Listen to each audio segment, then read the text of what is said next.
Vamos lá, o assunto é sério.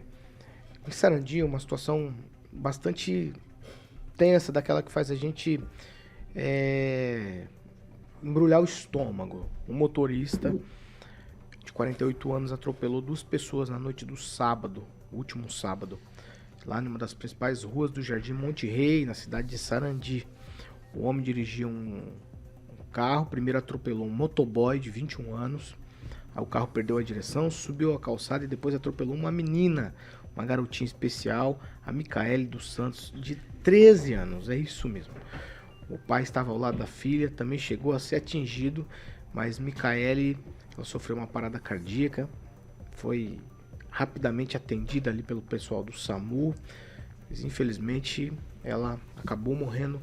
Agnaldo Vieira, a gente tem falado disso, desses assuntos de imprudência no trânsito, falamos muito aquela situação na linha do trem com crianças especiais. A gente abre essa manhã de segunda-feira falando disso, mas na verdade esse assunto repercutiu já ontem, no domingo pela manhã.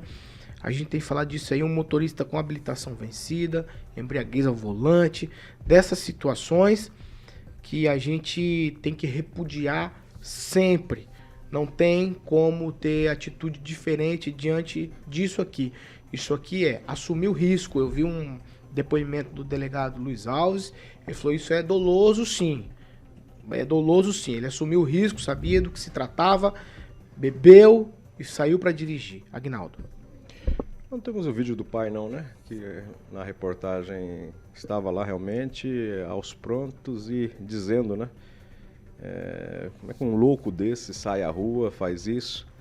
E a Micaela foi atropelada em frente à padaria, ao comércio dos pais, que leva o nome dela. Você vê que tragédia realmente. E o senhor João Batista de Melo, 48 anos, que conduzia o Santana, embriagado, essa é a palavra, né? E tá certo o delegado, que eu acho que disse que realmente isso é... A pessoa saiu... Quando bebe e dirige, né, ele sabe o que vai fazer, o que pode acontecer. Então isso é homicídio doloso, há intenção, sim, né, porque você sabe o risco. É a mesma coisa você pegar uma arma e sair. Você sabe que você pode matar alguém. E o carro é uma arma quando em mãos erradas ou quando você já não está tão consciente assim. Acidentes acontecem com mortes quando o motorista está consciente, imagina com sinais claros de embriaguez. Ontem também no Recovale, uma moça dirigindo um Fiat Toro invadiu o lado contrário da pista, bateu contra um carro com dois adultos e duas crianças. As 4 pessoas ficaram feridas. Graças a Deus não tivemos morte, mas ela estava com a CNH suspensa e também no teste de etilômetro foi confirmado o uso de álcool. Então, o que tem que ser mais rígido é penas fortes e que não fique no esquecimento, né? Que lá na frente a pessoa não seja apenas condenada a pagar cestas básicas e serviços sociais. Tem que ficar preso e bancar todo o custo com os familiares que foram vítimas. Ô professor, acidentes, eu não vou nem chamar de acidente, situações desse tipo nos levam à reflexão muito próximas daquilo que a gente refletiu aqui nos últimos dias sobre aquele acontecimento lá em Jandaia do Sul com o ônibus com as crianças especiais.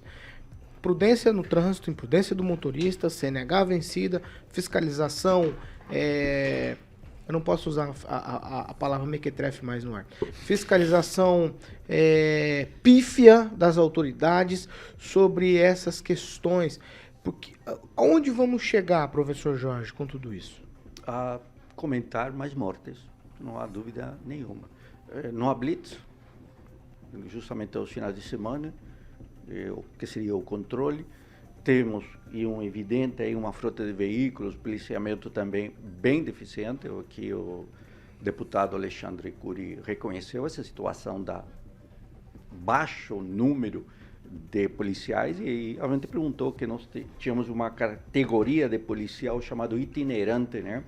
E que parece ser onde não há policiais e é em inúmeras cidades do Paraná. Mas, Paulo, a fiscalização ela também é da comunidade. No caso dos ônibus escolares, o que está faltando nos portais de transparência dos municípios? Quais são os veículos que estão vinculados a esse transporte escolar? Eu estive na sexta-feira, em razão de uma reunião, em um município vizinho, Sarandi. E aí eu encontrei um ônibus e fotografei a placa BCD 7545, ônibus escolar, eu tenho ele aqui na minha tela, o número 359 da Prefeitura do município de Sarandi. E consultei esse veículo no sistema de consulta do DETRAN e vi se estava autorizado ou não para transporte escolar. E a resposta é: não possui autorização junto ao DETRAN para transporte escolar.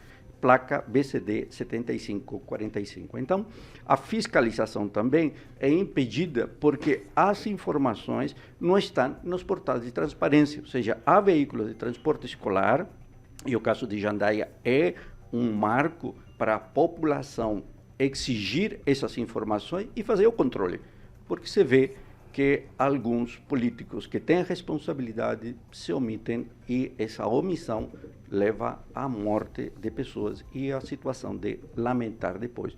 A discussão ela é complexa, mas a um ponto, e você colocou certo, não diz fiscalização mequetrefe, pífia. Bom, pífia e mequetrefe, com certeza. Ô Ângelo Rigon, é o seguinte, eu vou aproveitar aqui a intervenção do nosso ouvinte, aqui em nossa plataforma na internet, você pode participar com a gente, jovempan.net, você cai direto no nosso canal do YouTube, pode participar com a gente e interagir com a nossa equipe aqui. O Júnior disse que é o seguinte: de pior, Paulo Caetano, já há dias não temos pardais, estão sendo trocados, ou seja, né, aqui em Maringá, e realmente a informação dele é verdadeira, porque foi feita a retirada aí de 50 equipamentos que estavam instalados aqui na cidade, uma nova empresa vai assumir, ainda não foram instalados os novos equipamentos para aferir a velocidade no trânsito de Maringá.